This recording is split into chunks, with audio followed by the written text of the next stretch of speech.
நண்பர்களுக்கு வணக்கம். தினசரி பண்ணையில் என்னோட வேலை என்ன அப்படின்றத பற்றி பார்க்கலாங்க. தினமும் காலையில் 6 மணிக்கெலாம் ஆட்டுக்கு அடர் தீவனத்தை போட்டுருவேங்க.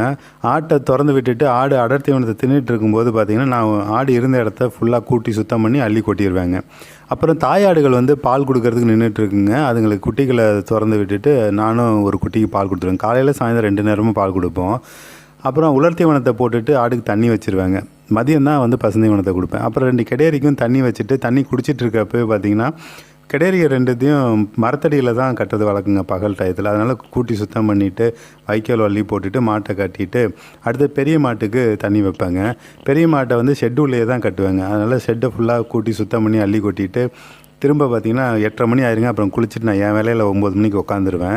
ஒரு 3 மணி வரைக்கும் பார்ப்பேங்க. அதுக்கப்புறம் இன்றைக்கி மாட்டை குளிப்பாட்டிடலாம்னு நினச்சேங்க. எப்போவும் சனி ஞாயிறு தான் குளிப்பாட்டுறது வழக்கம். சனி ஞாயிறில் இந்த உழவு ஓட்டுறது கொஞ்சம் வேலை இருக்குதுன்றதுனால இன்றைக்கே குளிப்பாட்டிடலான்னு குளிப்பாட்டிட்டேங்க எல்லாத்தையும். அப்புறம் சாயந்தரம் மாட்டுக்கு தீனி தண்ணியெல்லாம் வச்சுட்டு ஆட்டுக்கு அடர் தீவனத்தை ஒரு 6 மணிக்கு போட்டுட்டு இன்றைக்கான வேலையை முடிச்சாச்சுங்க. நன்றிங்க. நாளை